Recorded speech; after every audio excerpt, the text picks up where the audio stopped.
एक गुरु का शिष्य बहुत बातूनी था। वह हर समय बातें करता रहता था, दिन भर इधर उधर की बातें करता रहता था और आश्रम के अन्य शिष्यों को सुनाता, उन शिष्यों को गालियां देता है और वह उन शिष्यों से गपशप भी करता और दूसरों के साथ अच्छा व्यवहार करने की कोशिश करता है। अपने मुंह से अपनी प्रशंसा करता रहता है और हमेशा अपने आप को गुरु के सामने सबसे बुद्धिमान और सिद्ध शिष्य साबित करने की कोशिश करता है। अपने को सभी शिष्यों से अलग और श्रेष्ठ मानता। उसने कहा कि मैं एक अमीर परिवार का लड़का हूं।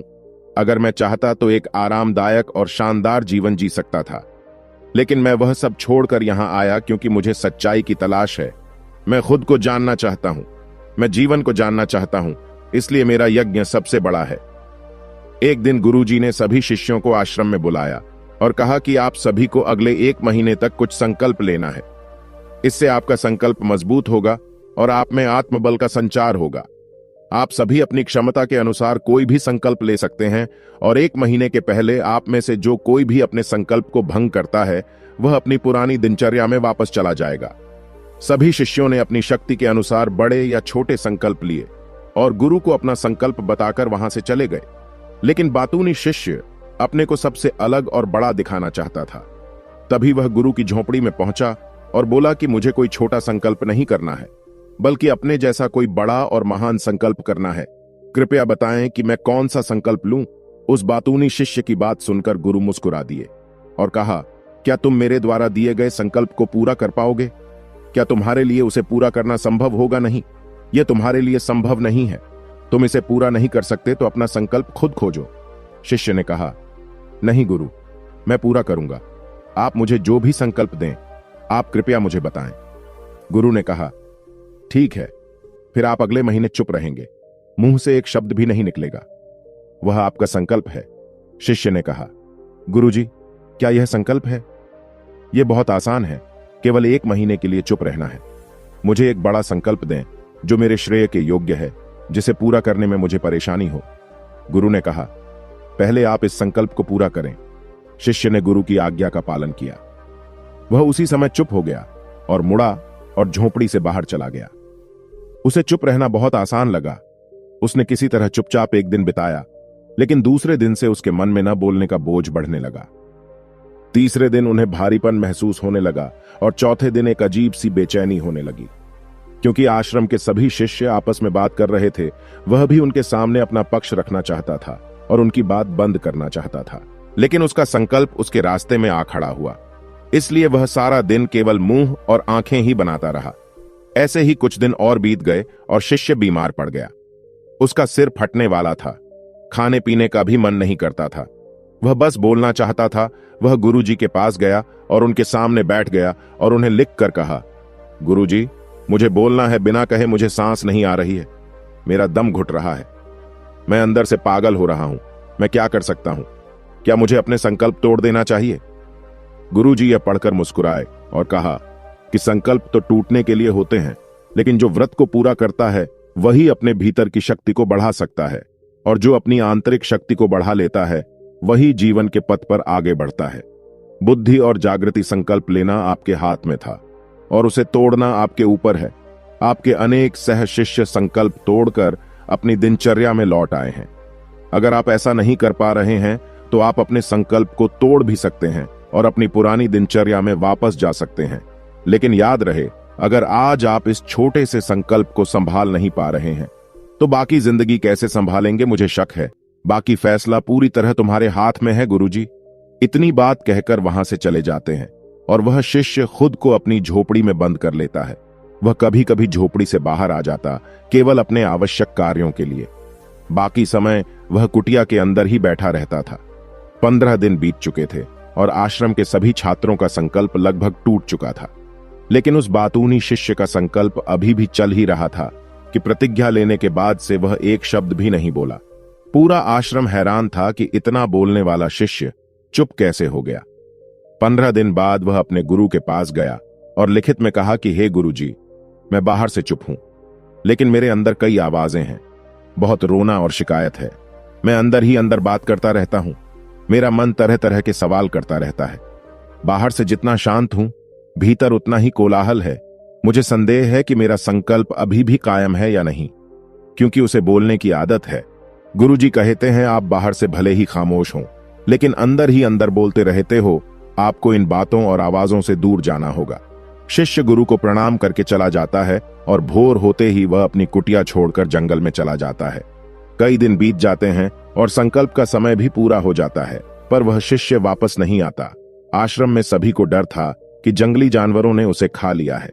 इस दौरान लोगों ने उसे खोजने का काफी प्रयास किया, लेकिन वह कहीं नहीं मिला।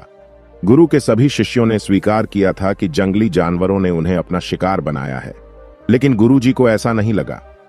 एक दिन आश्रम का एक शिष्य गुरु के पास आया और बोला, गुरुजी, बातूनी शिष्य को क्या हुआ?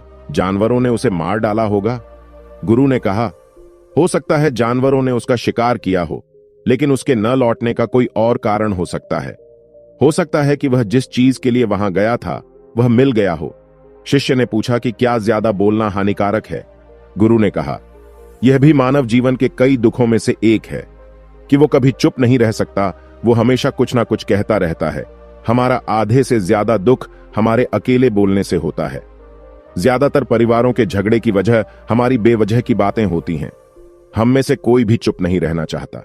हम सिर्फ सामने वालों से कहना चाहते हैं जो कुछ भी हमारे मन में है। हम उसे समझाना चाहते हैं कि आप गलत हैं और मैं सही। यह कहां तक उचित है, क्योंकि दूसरा भी वही कर रहा है। और इस तरह सब एक दूसरे को कुछ ना कुछ सुनाते रहते हैं और समय के साथ साथ उन्हीं बातों की परतें गिनते रहते हैं, और इस तरह सुनने सुनाने का यह काम जीवन भर चलता रहता है। लेकिन इस अज्ञानता में हम अपना समय, अपना जीवन, अपनी समझ और सबसे महत्वपूर्ण वह अनमोल क्षण खो देते हैं जिसे जिया जा सकता है, जिसका अनुभव किया जा सकता है, जिसमें आनंद पाया जा सकता है। लेकिन बदले में हमें क्या मिलता है? कुछ भी नहीं, सब व्यर्थ जाता है। हम इस पागलपन में कहां खो चुके हैं? केवल कुछ लोगों को पता चलता है, बाकी लोगों को उनके आने का पता नहीं है, जैसे उन्हें उनके जाने का पता नहीं है। शिष्य ने कहा, फिर क्या इसका समाधान है? गुरु ने कहा कि आपके विचारों को पूरी जागरूकता के साथ देखना ही सभी मानसिक समस्याओं से बचने का एकमात्र तरीका है। दोस्तों, वर्तमान में रहें और पूरी सजगता के साथ अपना काम करें। अगर आप यह वीडियो अभी तक देख रहे हैं तो कमेंट बॉक्स में लिखे नमो बुद्धा और वीडियो लाइक कर दे। अब चलते हैं कहानी में आगे। उस बातूनी शिष्य को आश्रम छोड़े हुए 3 महीने बीत चुके थे, पर उसका कोई समाचार न था।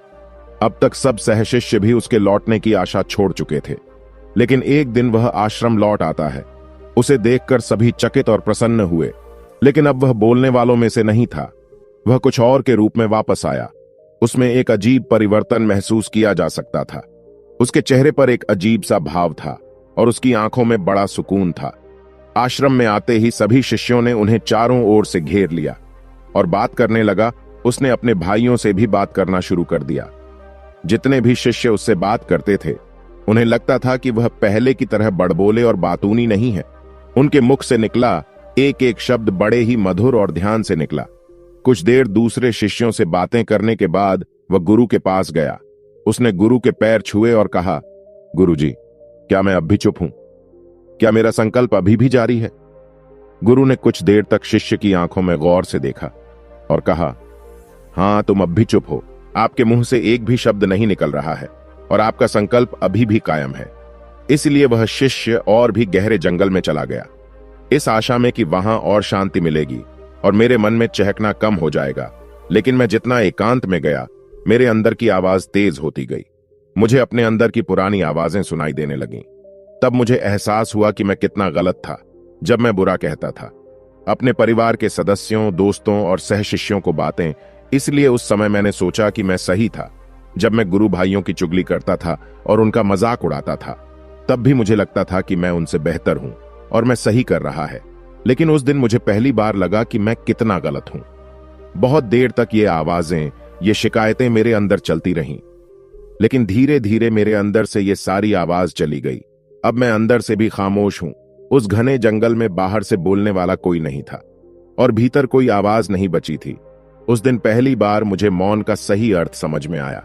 कितनी शांति थी मेरे आसपास। हालांकि अभी भी कुछ आवाजें थीं जो पहले आती थीं, लेकिन मैं उन्हें नहीं सुन सकता था। लेकिन अब मैं उन सभी आवाजों को स्पष्ट रूप से सुन सकता था, जो हवा की आवाज, पक्षियों के चहकने की आवाज, बहते पानी की आवाज, भौरों की गुनगुनाहट की आवाज मैंने पहली बार पूरे होश में सुनी। मैंने अपने आसपास इतनी शांति कभी महसूस नहीं की। आप पहली बार हैं जब मैंने शांति भंग करने के लिए अपने मुंह से एक शब्द निकाला है। मैं चिल्लाया हूं, हे भगवान, ये किस प्रकार की शांति है? सब कुछ इतना शांत क्यों है? क्या हुआ?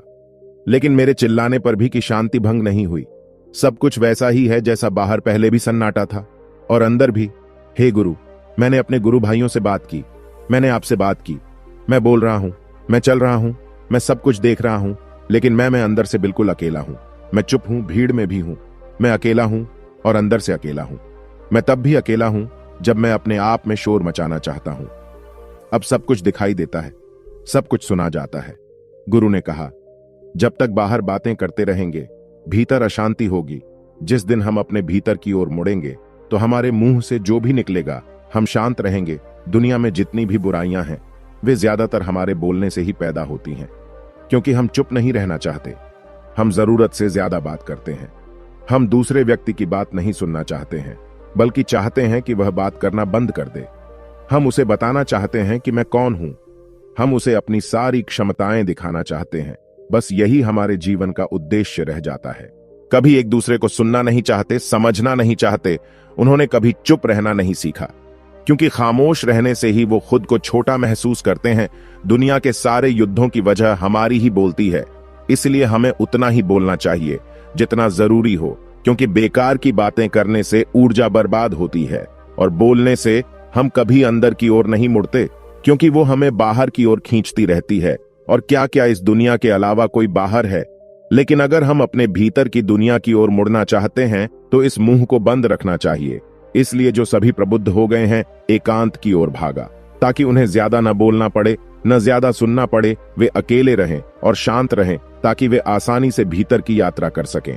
लेकिन कोई चाहे तो इस दुनिया में रहकर भी एकांत में रह सकता है, शांत रह सकते हैं, लेकिन इसके लिए उन्होंने अपनी ऊर्जा बचाई होगी, जिसे वे व्यर्थ की बातों में बर्बाद कर रहे थे।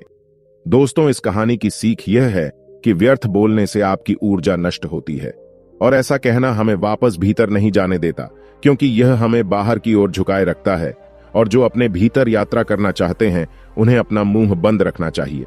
मुझे आशा है कि आपको यह कहानी पसंद आएगी और आपको बहुत कुछ सीखने को मिला होगा। धन्यवाद। अगर आप यह वीडियो अभी तक देख रहे हैं तो कमेंट बॉक्स में लिखे नमो बुद्धा और वीडियो लाइक कर दे और अपने उन दोस्तों को भेजे जो ज्यादा बोलते हो।